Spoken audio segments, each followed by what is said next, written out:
noite a todos. Estou gravando, tem que fazer de novo. Estamos no Centro Espírita Amor e Luz, mais uma nossa reunião pública de quinta-feira. E eu quero convidar todos vocês para que nós possamos nos preparar, fechar os nossos olhos, para rogarmos a proteção de Deus, de Jesus, da espiritualidade amiga, a fim de que a nossa reunião transcorra em clima de muita paz, de muita harmonia. Senhor Jesus, Divino Mestre e amigo, mais uma vez, Senhor, trazemos alegria em nossos corações por estarmos aqui reunidos em Seu nome. Permita, Jesus, que a Tua paz, a Sua divina paz, possa envolver a todos que estão presentes aqui, encarnados e desencarnados. Em especial, pedimos, Senhor Jesus, a proteção, o amparo para o nosso irmão Robson, que está encarregado de fazer o estudo desta noite. Que a Tua paz permaneça com todos nós, hoje, agora e para todos. Estamos recebendo o nosso irmão Robson de Souza. Ele agora está na Fundação, Casa Fundação Espírita João de Freitas. Não veio acompanhado da esposa e do violão, mas não faz diferença para nós. Eu queria te chamar aqui, Robson, para você assumir a tribuna e fazer a sua palestra. Eu vou deixar até para você passar o título do seu assunto para a gente. Boa noite a todos. Deus nos abençoe e nos fortaleça sempre. Como o Sr. Luiz Antônio disse, eu sou voluntário, estou voluntário na direção da Fundação Espírita João de Freitas. É um lar de idosos, agora oficialmente é chamado de ILPI, Instituição de Longa Permanência de Idosos. Então, com eles a gente aprende muita coisa. E com a finalidade da doutrina espírita, da gente buscar sempre se melhorar, esse aprendizado ele deve ser contínuo na nossa vida. Mas, então, essa proposta do estudo de hoje é falarmos sobre o capítulo 10 do Evangelho segundo o Espiritismo. Bem-aventurados aqueles que são misericordiosos. Kardec, ele começa no item 1, trazendo o capítulo 5 do Evangelho de Mateus, no versículo 7. Mas antes de a gente entrar no Evangelho propriamente dito, vamos ver, a gente relembrar um pouco o que é em relação ao dicionário do Google, dicionário Terra a Terra, ser misericordioso. É ter o quê? Um sentimento de dó, um sentimento de piedade, em relação a se compadecer com alguém que esteja numa situação de desgraça, numa dificuldade alheia. E tem o item 2, que é colocar em prática esse sentimento, que é então o perdão, a indulgência, a graça. E Kardec, ele trabalha nesse capítulo 10 do Evangelho segundo o Espiritismo, justamente o perdão e a indulgência. Então nós não vamos aprofundar na questão do perdão nem da indulgência, mas vamos falar de uma forma geral o que Kardec traz para a gente nesse capítulo, em alguns versículos, principalmente do Evangelho de Mateus.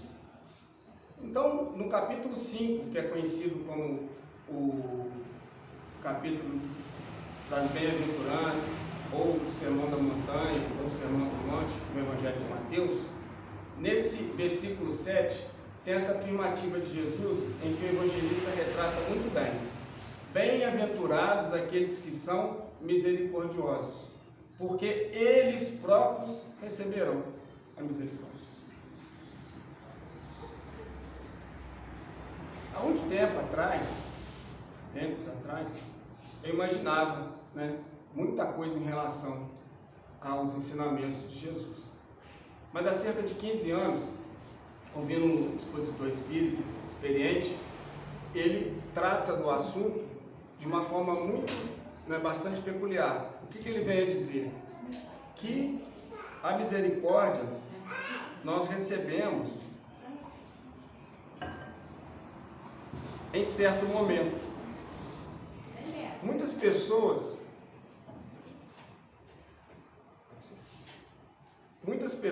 pensam, principalmente depois do lançamento do livro Nosso Lar, em bônus horas. Fazer algo de bom para receber, para ficar juntando, né? Para depois receber essas horas extras aí, essas horas de trabalho no bem. E muitas pessoas pensam também na conspiração do universo. Por quê? Ele conspira ao nosso favor. Tudo aquilo que a gente faz de bom vai retornar para a gente de bom. Da mesma forma que a gente faz de ruim é a semeadura, né? Semeamos de ruim, nós vamos colher coisa ruim. Mas ele trouxe naquela época, e a partir daí então, eu comecei a tentar entender essa afirmativa de Jesus. Bem-aventurados aqueles que são misericordiosos, porque eles próprios receberão a misericórdia. Então, a partir do momento que eu comecei a tentar entender esses dizeres de Jesus, eu comecei a sentir. Vou contar para vocês um exemplo. No dia 24 de janeiro, aconteceu um episódio. Desde 99, né, a Ana não está aqui hoje, mas desde 99 ela trabalha com carro agregado de autoescola. Então o carro fica com a gente. Então eu acostumei, hoje eu tenho mais tranquilidade de falar sobre isso. Acostumei as pessoas a dizer, você está com o carro de autoescola, qualquer coisa que você faz, estando certo ou não, você está errado. Então as pessoas dizem, gritam assim, é autoescola, hein? É assim que ensina? E por aí afora. Então no dia 24 de janeiro, já estava preparando esse estudo, descendo a Floriano, teve um acidente. Eu vi no cruzamento, né, depois da Batista, um braço, alto assim. Tinha uns 3 ou 4 carros na minha frente, alguns carros cruzando a Batista e entrando da Floriano, descendo. Conseguiram localizar?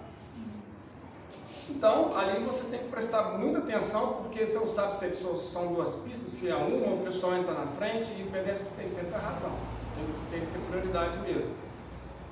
E fui prestando atenção no trânsito até chegar naquela situação de uma senhora, né, vítima do acidente, está caída ali. Parei o carro de autoescola, estava sozinho, e o carro de autoescola, né, com a traseira na faixa de pedestre. Qual que era a minha preocupação? Proteger a vítima do acidente, e era uma idosa. Então, eu lembro que por 3 vezes, naquele período ali que eu estive ali, por 3 vezes, eu fiquei entre a vítima e a pessoa que cometeu o acidente. Mas qual que era a minha intenção de estar ali? A intenção era proteger a vítima. E eu lembro que eu disse para ela, né, tinha algumas pessoas tentando conversar alguma coisa, eu disse para ela que ela não poderia se mexer e que eu não poderia colocar a mão, porque eu não vi como ela caiu. Né? Tinha que ser alguém, um profissional, para fazer isso, não sozinho. Aí ela fez uma pergunta para mim assim, e se chover? Vocês lembram que estava chovendo bastante nessa época? Aí eu falei, não preocupa não, que a gente cobre a senhora, vai dar tudo certo. Eu fui tentando acalmar ela, mas na segunda vez que a outra pessoa se aproximou, que é a que atropelou, sem fazer juízo de valor, quem que é culpado ou não, parecia que dava choque. Então, separando a situação e tentando acalmar a vítima, ela deu um sorriso para mim, que eu senti que naquele momento eu estava recebendo a misericórdia. Por quê? Eu estava ali com desprendimento de tentar ajudar, de tentar fazer algo de bom, de tentar aliviar a situação e proteger a vida dela. E eu sabia, tinha um murmurinho de coisa de carro de autoescola, mas isso não estava importando, o importante era proteger. Aí, uma outra coisa interessante que aconteceu é que tinha um carro próximo, né, do SAMU. Aí chamaram eles vieram nem pela central, foi de boca mesmo. Chamaram eles foram lá atender, pararam o carro, era uma enfermeira e o motorista.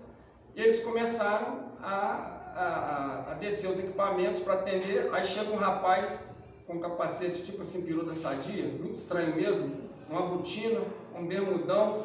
Aí ele começa a conversar com eles, eu não conhecia ninguém eles ali, não dava para ajudar muito por causa da coluna, a posição.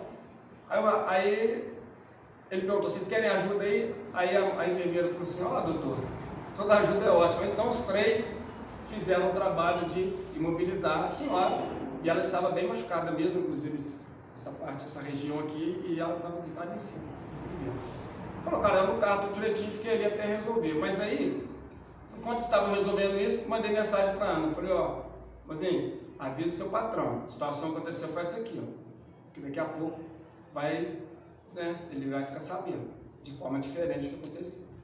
Aí não deu outro. Eu esperando para poder fazer, ali, registrar meus dados para o boletim de ocorrência, dos policiais. Aí chegou para mim a foto. Ainda tem no celular. Alguém tirou a foto do acidente, fora os murmurinhos e tudo. Mas quando eu estava saindo, já indo embora, eu acho que vocês vão achar engraçado. Quando eu estava indo embora, tem um cruzamento ali, tem um semáforo, antes de entrar no viaduto novo ali, tem um semáforo para entrar no Francisco Bernardino. Eu ia contornar, entrar no Francisco Bernardino e ir sentido a Benjamin. Então eu parei ali no semáforo, um rapaz descarregando um carro lá numa loja da esquina, falou comigo assim, quem atropelou? Foi o aluno ou o instrutor? Aí eu tranquilamente, sem problema nenhum, falei com ele, eu já esperava essas coisas, eu falei assim, não foi aluno nem instrutor. Outro carro, foi um Ford que está parado lá atrás. Aí ele pegou e falou assim, mas o rapaz da loja aqui falou que o carro da autoescola mandou pro alto o motoqueiro e a moto. Isso! Aí eu falei para ele assim, não senhor, não foi nem moto, nem motoqueiro. Foi uma idosa atravessando a rua. Então, para a gente pensar um pouquinho como é que é. Então, aquelas pessoas que ficam olhando o JF Depressão, por exemplo, tomam cuidado com as notícias que vocês veem. Ou esses jornais que se torcerem, que saem tecendo, tomem cuidado. Porque nessas vibrações é que a gente deve fugir. A gente não deve estar nelas. E quando a gente busca essa companhia que a gente vai conversar aqui ainda, a gente tem essa sensação. Aí vocês podem pensar assim, o Robson veio aqui para contar vantagem porque ele conseguiu sentir um momento de misericórdia. Sim. Não. Realmente senti um momento de misericórdia. Mas também, Deus é muito bom para a gente, Tomei 3 puxões de orelha nesse período, do mês de fevereiro, de pessoas diferentes me falarem coisas diferentes. E uma delas era a questão do perdão. Como é que foi falado para mim? Olha, você guarda uma coisa aí com você que não está te fazendo bem. A pessoa não me conhece, não sabe o que está acontecendo. Até então eu pensava assim, poxa, eu tenho uma facilidade de perdoar. Né, mano? Tem uma facilidade de perdoar. Você falar para os outros perdoar é fácil, caramba. Então tem uma facilidade. Mas quando me falou isso, eu lembrei de algo que aconteceu que não estava legal, não estava conseguindo trabalhar bem. E aquilo estava me fazendo mal. Então a partir daí eu comecei a perceber o quê? Que eu realmente não tinha a capacidade de perdoar que eu achava que eu tinha. A gente sabe que não é perdão absoluto ainda, a gente não tem essa condição. Mas de trabalhar, de pelo menos se esforçar. Então a partir daí eu comecei a orar e ver que aquela pessoa que havia feito algo que eu não achei legal, ela estava equivocada e que eu também poderia estar fazendo algo de errado também, e estando equivocado e alguém chateado comigo. Bom, comecei então a perceber que eu tenho muito que caminhar ainda. Kardec então vem falar no item 2 do Evangelho de Mateus ainda, no capítulo 6, versículo 14 e 15. Se não perdoardes aos homens as faltas que eles cometem contra vós, vosso Pai Celestial não vos perdoará também os vossos pecados. Mas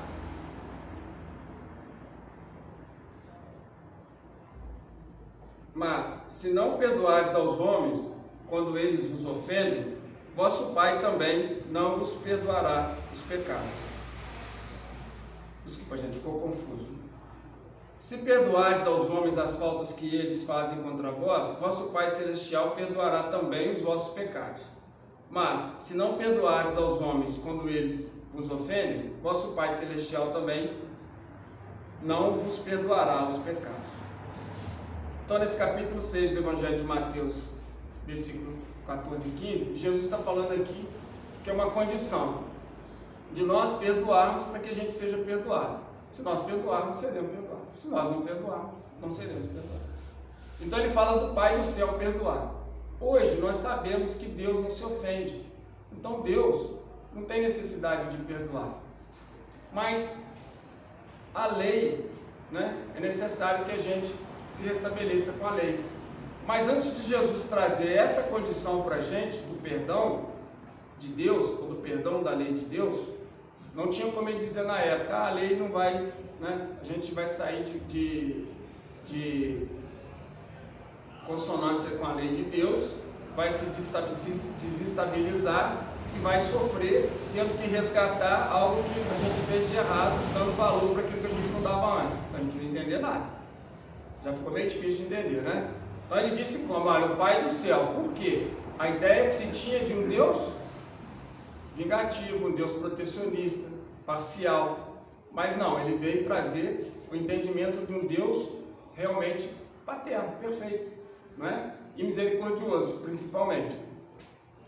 Então, antes de Jesus trazer essa afirmativa, ele traz uma oração, a única que ele deixou para a gente como exemplo, que é concisa e ao mesmo tempo, né, que ela é bem resumida, ela é bastante abrangente e ela consegue falar na grandiosidade de um ser, né, ou na grandiosidade do Criador, na sua glorificação, no pedido de perdão e no agradecimento.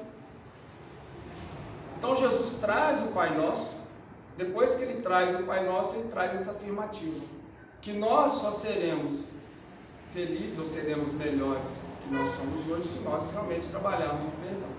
Continuando então, vai ser em dose homeopática. No item 3, Kardec traz do versículo 15 do capítulo 18 do Evangelho de Mateus. Se vosso irmão pecou contra vós, ide-lhe exibir sua falta em particular, entre vós e ele. Se ele vos escuta, tereis ganho o vosso irmão. Então o que Jesus está dizendo aqui no Evangelho de Mateus?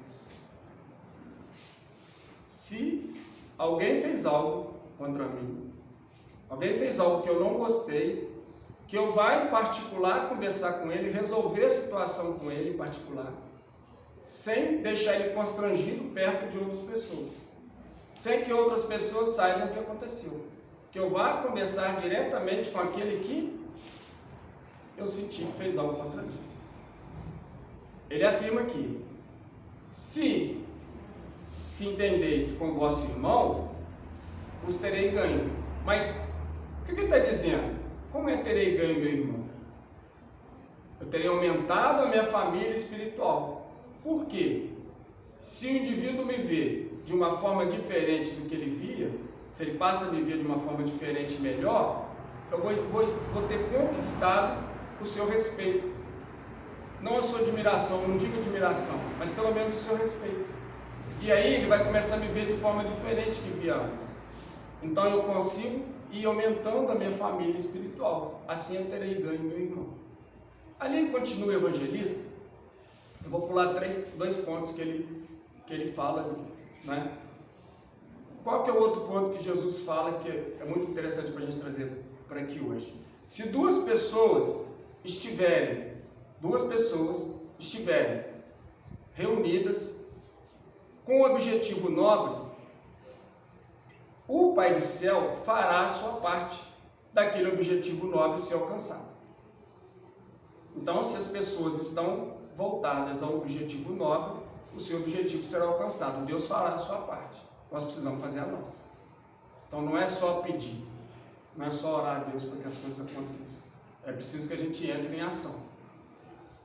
E ele continua dizendo que tudo que é ligado na terra também é ligado no céu. Tudo que é desligado na terra também será desligado no céu. Quando nós fazemos algo no papel, vou dar um exemplo do casamento que fica fácil de entender. O que Deus uniu, o homem não separa. É verdade, o que Deus uniu, o homem não separa mesmo. Porque está dentro da lei, né? Mas no papel, se o papel não fosse, né, não tivesse jeito de separar, não teria tantas separações quanto a gente sabe que tem. Então, o que é unido aqui é unido por sentimento. O que é unido aqui por sentimento nobre também é ligado no céu. Eu continuo então ligado às pessoas que eu me ligo aqui no plano carnal. Ao mesmo tempo, as pessoas que são ligadas àqueles que eu me ligo aqui, ou os espíritos, vão se ligar a mim também de uma forma positiva. Vão me auxiliar na hora que eu precisar. E tudo que é desligado na terra também será desligado no céu. O que ele está falando aqui? Olha, se eu rompo com alguém aqui, se eu deixo alguém magoado comigo, a gente vai se separar. Mais à frente a gente vai ver, né, em outro item aqui, as consequências dessa situação. Mas essa afirmativa de Jesus, ele está falando em sentimentos. E ele continua ainda: onde estiverem dois ou mais reunidos em meu nome, eu estarei entre eles. Na prece, no início do estudo aqui, vocês concordam que Jesus estava aqui? E agora? Está? De alguma forma ele vibra, e essa vibração vem e a gente percebe essa vibração. Ele está aqui. Os benfeitores espirituais estão aqui. Tem uma afirmativa de Kardec que quando tiverem 100 pessoas reunidas com pensamentos dispersos e tiverem poucas pessoas, por exemplo 10 pessoas reunidas, mas com pensamento em uníssono em Cristo, qual tem mais valor? Não é que estão as 10 pessoas ali unidas no mesmo sentimento nobre? Então é isso que ele fala para a gente,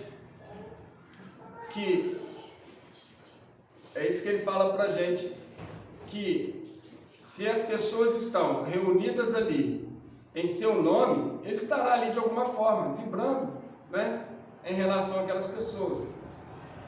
Aí eu pergunto para vocês, né, antes disso, lá atrás, ele havia dito como orar.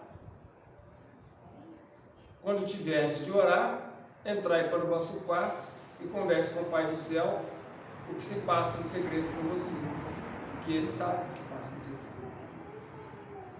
e Ele te ajudará. Todo mundo na Terra tem quarto, todo mundo no Brasil, todo mundo de fora tem quarto, nem todo mundo tem casa, então nem todo mundo tem quarto. Nós aprendemos na doutrina espírita que a nossa casa é a casa do espírito, é o corpo físico, mas aprendemos mais ainda que o nosso íntimo, o nosso interior, de acordo com a questão 621 do Livro dos Espíritos, né, que a lei de Deus está na nossa consciência, está no nosso interior. Tá, tudo bem, então Jesus disse, olha, onde estiver 2 ou mais pessoas reunidas em meu nome, lá eu estarei. Então podemos orar só com outras pessoas ou podemos orar sozinhos? Percebem que se a gente pegar e levar ao pé da letra os ensinamentos do Cristo, a gente se perde.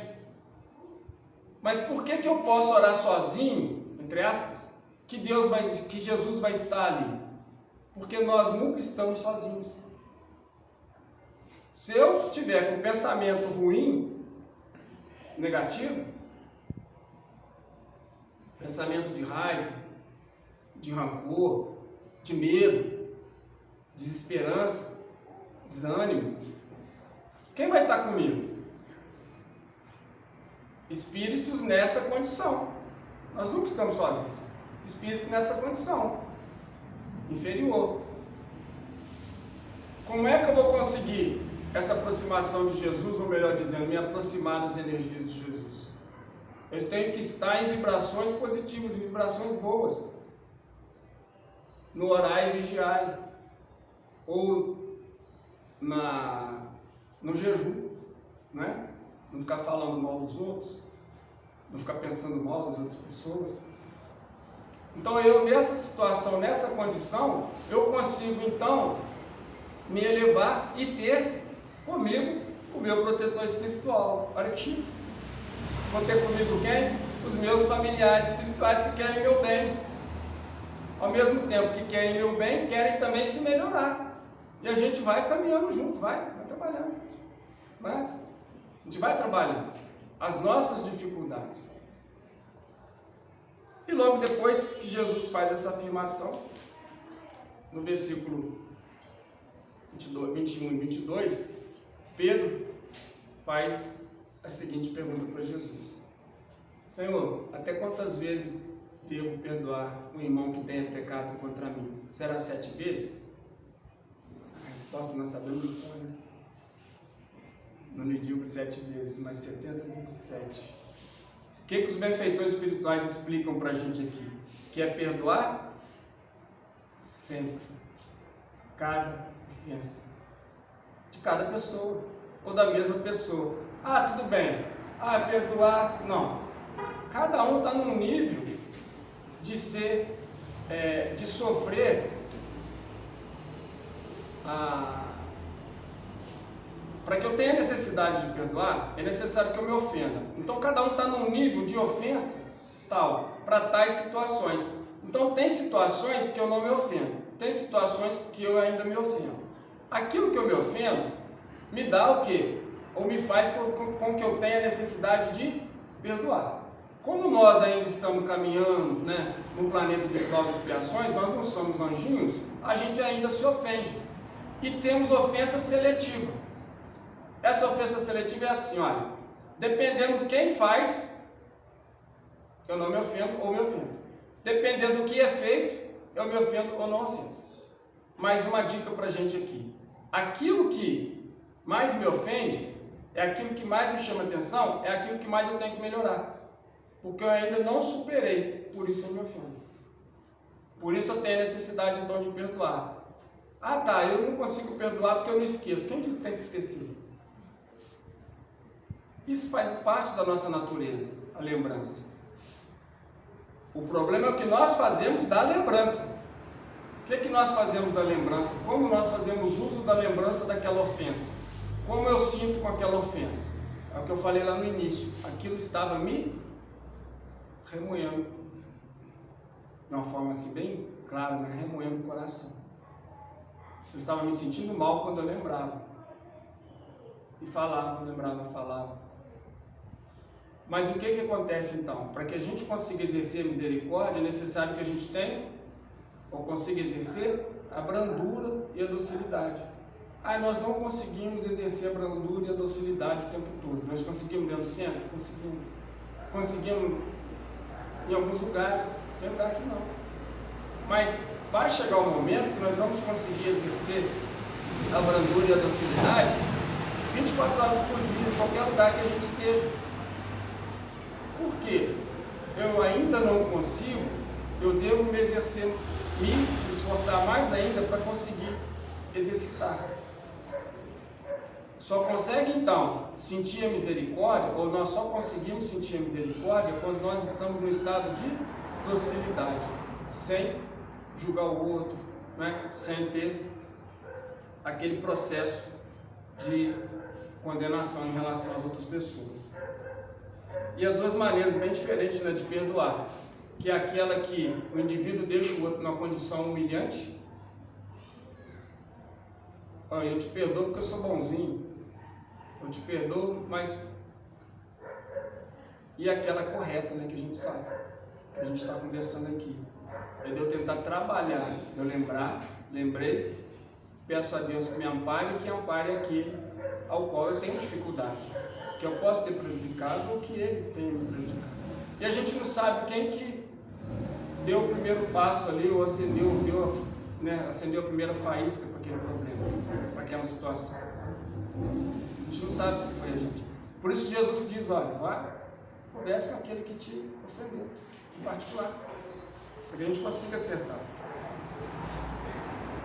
Então a maneira correta é essa, é que a gente consiga ir trabalhando isso, o sentimento, para que a gente consiga externar esse sentimento.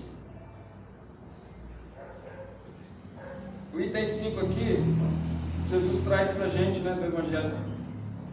Mateus traz para a gente, né, em seu Evangelho, reconciliai o mais depressa possível com seu adversário enquanto estáis a caminho com ele. a fim de que vosso adversário não vos entregue ao juiz, e ele não vos entregue ao ministro da justiça, para que não sejais aprisionados. Eu vos digo, em verdade, que não saireis de lá enquanto não houverdes pago o último centavo. Evangelho de Mateus, capítulo 5, versículo 25 e 26. O que ele está dizendo aqui? O que Jesus propõe para a gente? Reconciliar com o nosso adversário enquanto nós estivermos caminho com ele. Nós estamos em meio a uma caminhada encarnatória. Então, se eu tenho um problema com alguém e resolvo agora, tranquilo. Se eu perdoo, eu estou livre. Se eu não perdoo, eu vou ficar preso na situação. Se eu tenho um problema com um espírito ainda voltado à vingança, voltado ao erro, e eu estiver em algum momento encarnado e ele não, por quê? Estamos juntos nessa encarnação. Mas vai ter um momento que um viaja para uma cidade e outro viaja para outra, né? No desencarno também é assim. Um vai para um lado e outro vai para o outro.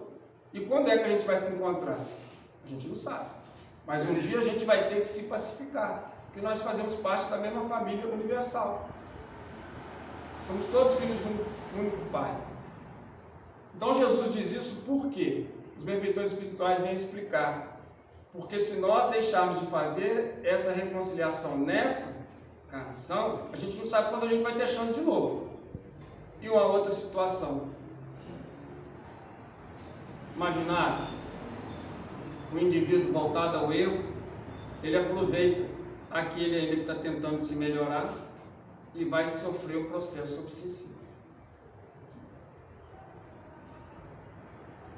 Bezerra de Menezes deixa um livro para a gente, né, no início do século passado, ainda encarnado, muito interessante. Loucura sobre o Novo Prisma. Acredito que poucas pessoas conhecem esse livro, mas é um livro bem simples, bastante objetivo, excelente. Simples que eu digo de uma forma bem clara, que quase todos os processos que a gente chamava de loucura, ou que chamamos de transtornos mentais hoje, é obsessão. Então o Robson não sofre obsessão porque ele faz estudo, né? O dirigente do centro não sofre obsessão. Não, todo mundo sofre obsessão. Até o Divaldo. Qualquer um que a gente imaginar sofre processo obsessivo. Esse processo obsessivo, ele é simples. Olha, vem um pensamento ruim em relação a alguém, alguma coisa. É meu esse pensamento? Não. Esse pensamento está me fazendo mal. Tá. O que eu vou fazer então? Tira esse pensamento da cabeça. Não é? Vocês lembram que eu falei daquilo que fica remoendo o sentimento nosso ali no coração? É assim. Aí nós deixamos alimentar o quê? Irmãos nossos que estão numa condição ainda inferior. Talvez tenha algo contra aquela pessoa que a gente se sentiu ofendido por ela e fica alimentando na gente esse sentimento negativo. Então esse processo obsessivo, ele começa com todo mundo, ele vai começar. Se eu deixar com que ele cresça, se eu alimentar, ele vai crescer e passar por um processo chamado fascinação. Começa a ficar difícil da gente resolver. E se continuar, a gente chega num processo que na época de Kardec era chamado de possessão, né? Chamamos hoje de subjugação. Fica muito mais difícil da gente resolver esse problema. Então é mais fácil eu chegar agora e conversar com a pessoa que eu tenho dificuldade. É uma condição de eu me colocar como humilde. E muita gente vê essa condição de se humilhar. Não é. É ser humilde como espírito. Isso nos faz crescer. Tem livros que são muito questionados em relação à indicação. Esse livro, por exemplo, que eu vou citar um exemplo dele, não vou falar o título, mas vou citar um exemplo dele. Vários livros dão um exemplo parecido com esse, mas esse é específico. O indivíduo chegou do lado de lá, aconteceu o que tinha que acontecer, e aí ele começa a estudar, começa a trabalhar. Ele tinha um instrutor. Ele descobre que o mesmo problema dele era semelhante ao problema do instrutor. O instrutor numa condição evolutiva muito maior do que a dele. Ah, não é porque ele tinha desencarnado há menos tempo. Não. É porque realmente o outro tinha muito mais conquista, mas ele tinha uma pendência. Vocês lembram que eu falei lá atrás? Olha, a gente se ofende às vezes com alguma coisa e com outra coisa não. Então a gente tem uma dificuldade aqui e a outras ali. Algumas coisas a gente já conseguiu desenvolver, outras não. E nesse livro, que é a história real, o pai desse instrutor, que estava numa condição elevada, mais acima ainda, também tinha o mesmo problema. Eles ainda precisavam, tinham a necessidade de reencarnar e passar pelo mesmo processo, vencer. Então, como eles produziam muito no mundo espiritual, eles continuavam lá, mas ia chegar um momento que eles iam ter que passar a prova aqui, no mundo de provas e expiações. É para a gente entender que nós somos mais ou menos melhores em tais circunstâncias, mas de uma forma geral, estamos todos no mesmo barco, precisando se melhorar.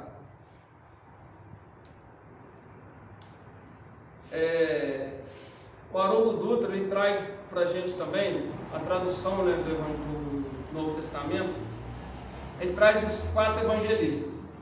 E o que ele faz? O que 2 evangelistas falou, ele coloca. O que 3 falou, ele coloca. Os 4 falaram, ele coloca. Mas a base é o Evangelho de Mateus.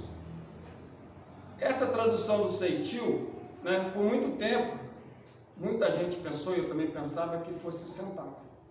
Mas o significado do grego para o português é quadrante. Então é a 4ª parte do centavo. Então ele diz que nós só sairemos da situação de dificuldade quando nós houvermos pago o último quadrante. O que é um centavo? Alguém tem moeda de um centavo aí? Ninguém tem. Bem que hoje está na moda o que? O dinheiro virtual. Mas se não for virtualmente, físico ali é muito difícil. Tem 5 centavos. Então a gente sabe. Quanto vale um centavo? Vale nada. Não é isso que vem na mente? Vale nada. O que vale a 4ª parte, então, desse que não vale nada? Significa que nós vamos conseguir chegar numa condição boa, uma condição de felicidade, uma condição de tranquilidade, quando nós tivermos ressarcido aquilo que a gente se comprometeu. Quando nós estivermos dando valor para aquilo que a gente não dava antes. Ah, é uma punição, a vingação? Pedro traz para a gente, olha, essa afirmativa. O amor cobre multidão de pecados. Então entra várias situações, né? Olha, eu tenho mais facilidade com tal pessoa do que o irmão de sangue. Eu tenho mais facilidade com tal pessoa do que... E assim vai. Não é assim? Não é mais ou menos assim? Mas por quê? Ou eu tenho muita dificuldade com o filho, com uma filha, ou com o pai, com a mãe. Por quê? Não é? A resposta está lá no passado, mas nós temos esquecimento justamente para a gente conseguir trabalhar isso. Essa é a proposta. Então, muitas vezes a gente tem essa oportunidade numa encarnação conjunta, para que a gente consiga realmente trabalhar o perdão. E esses laços sanguíneos, eles facilitam com que aconteça. Kardec continua aqui, o sacrifício mais agradável a Deus, e tem 7.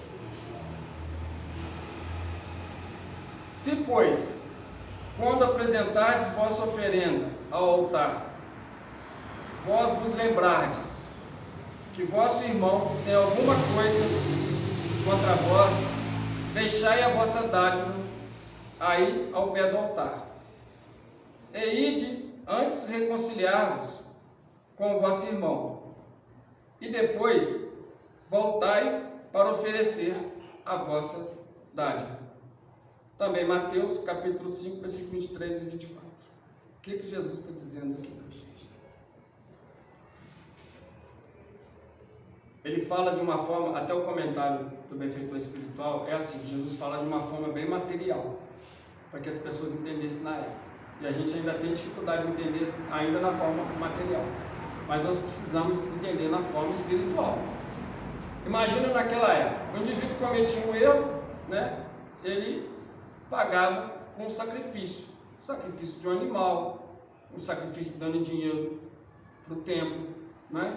Era dessa forma, de alguma forma material. Então ele chegava ao altar, ao pé do altar, para entregar a sua oferenda. E Jesus diz: olha, deixa a sua oferenda ali. Você lembrou que você fez algo contra alguém? Deixa a sua oferenda ali no pé do altar. E vai, antes de conversar com o Pai do Céu, vai antes lá reconciliar a pessoa lá, o indivíduo lá, se acertar com ele. Depois você volta, entrega a sua oferenda. Espiritualizando então, nós trazemos oferenda para casa aqui, a casa precisa funcionar. Então, temos dízimo? Não, no doutrina espírita não tem dízimo, mas nós precisamos ajudar com que a casa funcione. Tem casa que tem aluguel, é manutenção, é água, é luz, né? Então a gente precisa realmente auxiliar a casa. E ninguém ganha dinheiro, ou não deve ganhar dinheiro com a doutrina espírita. Jesus não ganhou dinheiro com a religião.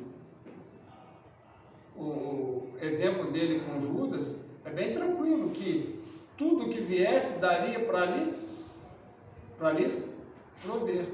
Então não precisava se preocupar com isso. Mas nós vivemos num mundo material ainda, temos as necessidades materiais.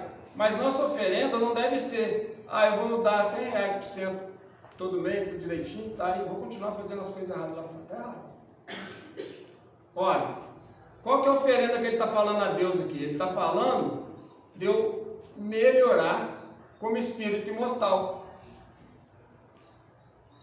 O maior sacrifício, ou o sacrifício agradável a Deus, é aquele de eu sacrificar a mim mesmo. Como? Velando alguém no leito de dor,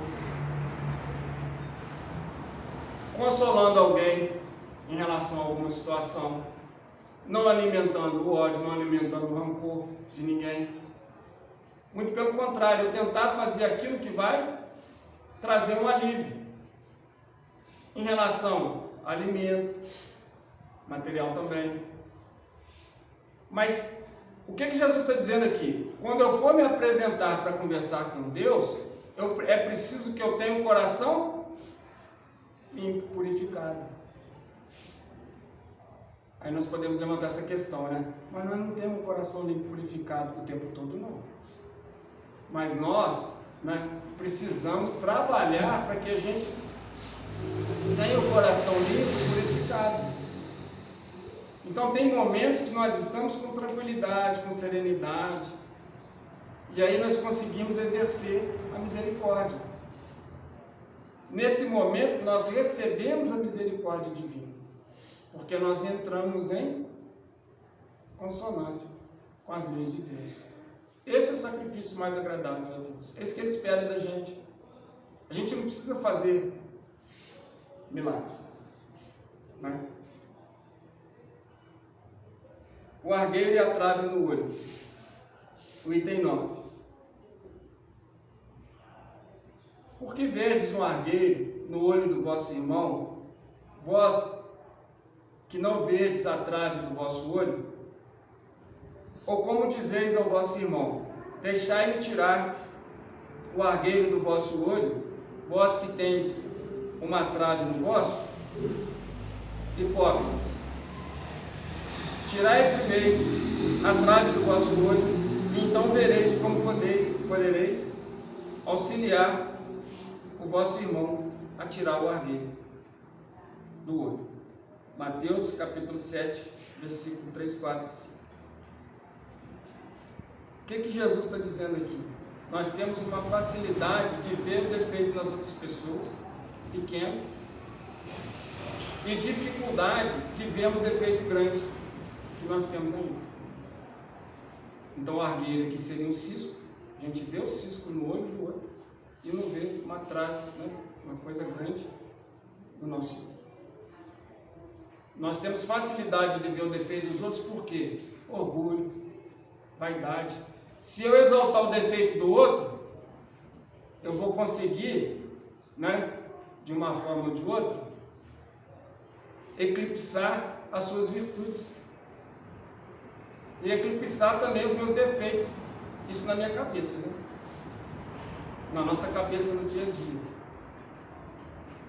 Então o que ele fala aqui? Nós temos uma facilidade, a humanidade ainda tem a facilidade de ver o defeito do outro e não ver o seu. Ver o pequeno defeito do outro e não ver o grande defeito seu.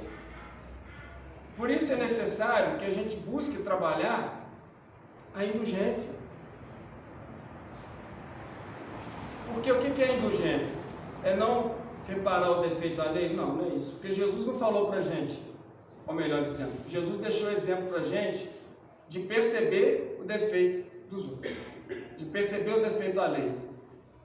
Vocês perceberam a exclamação? Hipócritas, por que não tirais primeiro a trave do vosso olho, para depois ver como podereis auxiliar o vosso irmão a tirar o argueiro? Ele mesmo está chamando a nossa atenção aqui. Se nós não percebêssemos o defeito dos outros, como é que haveria o progresso? Tem de haver a crítica.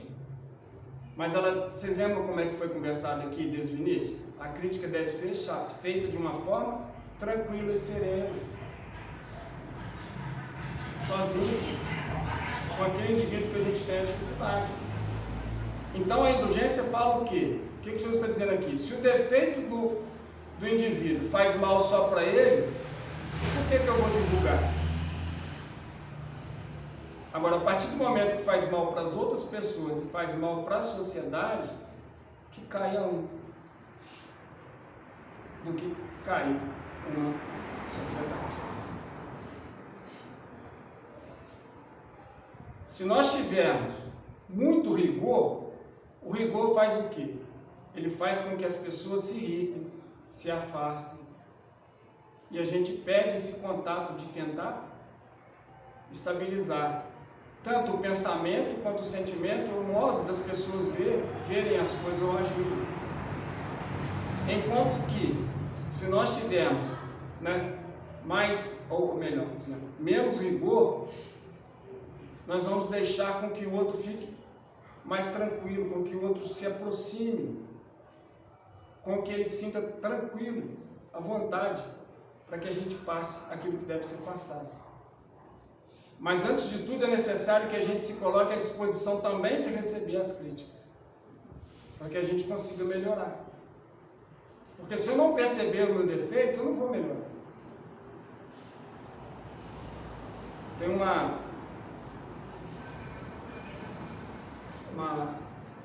passagem, questão do defeito, muito interessante que os Espíritos trazem para a gente, os benfeitores espirituais. Que todo mundo tem hábitos a modificar, defeitos a corrigir.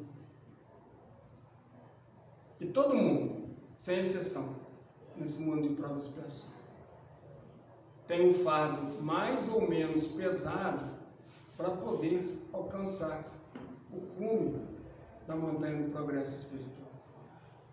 E essa caminhada, ela é infinita. Porque como espíritos, nós vamos sempre buscar a perfeição, nos aproximando dessa perfeição. Nós vamos sempre buscar. Sempre buscar. Sempre buscar. Mas para que a gente consiga chegar lá, é necessário que a gente se esforce. Se nós conseguirmos, então, ter o equilíbrio de perceber o defeito de outro, percebendo esse defeito, trabalhar em relação à pessoa que a gente julga ter tal defeito, nós vamos conseguir resolver a situação nessas circunstâncias. Não vamos ter mais dificuldades. Só que nós ainda não conseguimos ainda. Por quê? Aquilo que o outro faz, repetindo o que já foi falado aqui hoje, aquilo que o outro faz, que me incomoda, é algo que eu preciso vencer, que eu ainda não venci. Porque se eu tivesse vencido, eu não ia me incomodar com aquela situação. Então os benfeitores espirituais deixam bem claro para a gente que é necessário que a gente observe. Olha, se o defeito do outro se aquilo que ele faz de errado só prejudica ele, para que escandalizar? E outra coisa, será que realmente é um erro? A nossa forma de julgar é a mesma do Pai do Céu? Muita coisa que nós julgamos errado, na lei de Deus é correta. E muitas coisas que nós julgamos correto, na lei de Deus está errado.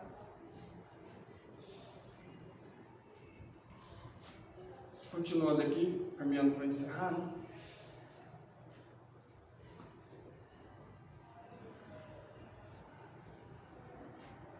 Não julgueis, a fim de que não sejais julgados.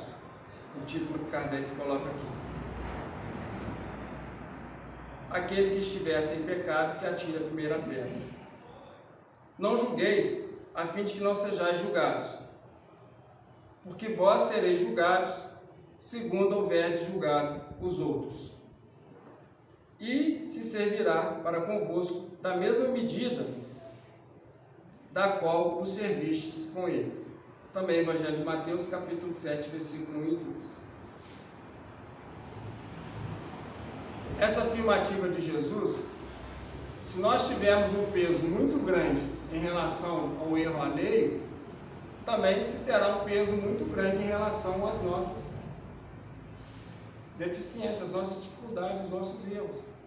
Aquele que já conseguiu vencer tais dificuldades, ele não vai se preocupar, não vai ficar julgando, não vai colocar peso nesse erro. Mas aquele que ainda não venceu, ele coloca. Então, narra o evangelista que apresentaram a Jesus, os escribas e os fariseus, alguns escribas e os fariseus, uma mulher que havia sido pega em adultério. Interessante, né? Pegaram a mulher em adultério, mas não pegaram o homem. Né? Interessante isso. Eu sempre questionei isso, desde quando ouço falar em Jesus, ou em Evangelho. Então, apresentaram para Jesus a mulher, né, que havia sido pega em adultério. E Jesus, então, escrevia no chão. Porque eles perguntaram para ele, olha, manda Moisés, na lei, que a mulher nessa condição seja lapidada, apedrejada. E há todo um cerimonial. Lá em Levítico está bem explicadinho como é feito. Há todo um cerimonial. Mas fizeram de uma forma abrupta, a fim de que Jesus caísse em contradição à lei mosaica. Mas não só a lei mosaica, porque ali, naquele momento da história, só Roma podia dar a pena de morte. A palavra final é pena de morte. Mas é o que eles queriam, porque o conforto deles, aliás, Jesus veio para realmente balançar e tirar eles do conforto, porque o que aquele povo fazia naquela época, muitos de nós ainda fazemos, ficamos presos ainda no exterior, não trabalhamos o nosso interior, porque é fácil vir aqui fazer o estudo, falar, mas colocar essas coisas em prática é outra história, é um exercício, né? Então, eles fazem essa pergunta para Jesus, e aí, qual o seu sentimento em relação a isso? Qual que é o posicionamento de Jesus em relação a essa situação? Jesus faz o que então? Escreve no chão, né? Ele escrevendo no chão, o que ele escrevia? Vários pecados, vários erros. E ao mesmo tempo, ele deixava com que aqueles homens se acalmassem, saíssem daquela condição alvoroçada. Além de sair dessa condição de alvoroço, Jesus os envolveu com suas vibrações. Então aqueles homens, percebendo que Jesus estava escrevendo, eles insistiram ainda, né? Nessa insistência, Jesus diz para eles, olha, aquele que estiver sem pecado, que lhe atire a primeira pedra. Já pensou o Robson falando um negócio desse, numa circunstância dessa? Tadinho do menino. Mas foi Jesus. Olha, dá um tempo, mostra para eles, escreve, sabe o erro de cada um, né? Envolve eles em suas orações, e aí dá uma entrevista e começa a sair um a um, a começar dos mais velhos. Por que os mais velhos? Muita gente diz, né? Os mais velhos, porque os mais velhos têm mais pecado. Não será proximidade da sabedoria, não? Ter a vivência, né? Já por ter passado por uma situação, cometeu alguns abusos daquele que estava exposto ali, e ponderando, foram se retirando, até que saíram todos. Jesus então se levanta e pergunta à mulher: mulher, onde estão aqueles que lhe trouxeram? E eles lhe condenaram? A pergunta que ele faz para ela. E a resposta que ela dá: não. E ele: tão pouco eu lhe condeno. Vá, não tornes a errar. É um momento de misericórdia. Que vivamos o máximo possível esses momentos de misericórdia. Obrigado por me ouvir. Jesus nos abençoe e ampare a todos. Muita paz.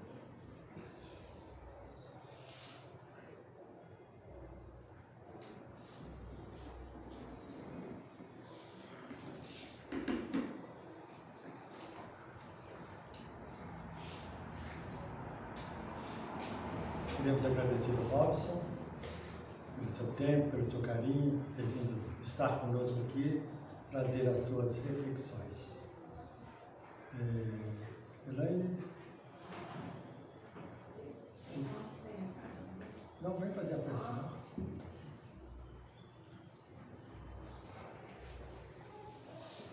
Mais uma vez, Robson. Não, batidinha, só para avisar que...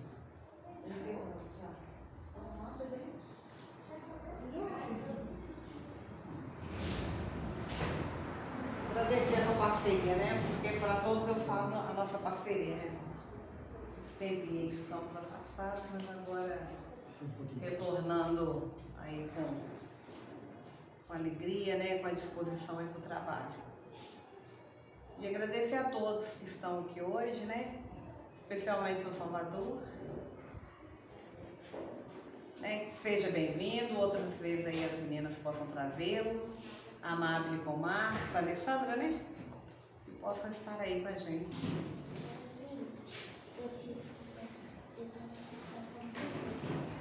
E em breve voltaremos para a nossa evangelização, né? Paralelo aqui à nossa reunião. Então, tudo está se encaminhando. Tudo vai tomando rumo, como Jesus, como Nossa Mãe Maria deseja.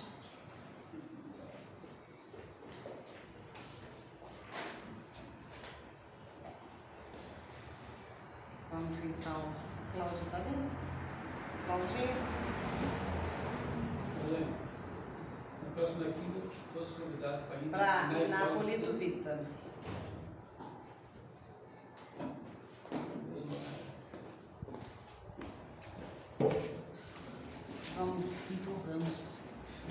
Vamos fechar os olhos.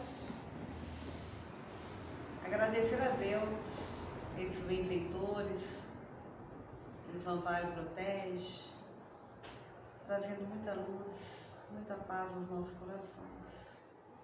Essa casa de amor e luz, que possa levar esse amparo a todos aqueles que pensam estar afastados do Cristo, da misericórdia divina. Mais uma vez, Mestre, gratidão por nos acolher, por nos estender a mão e nos fazer cada dia melhor. Esteja conosco, Mestre, hoje, agora e sempre, que assim seja. Nós vamos pedir para que mantenham-se sentados, que nós vamos fazer agora o nosso passe coletivo.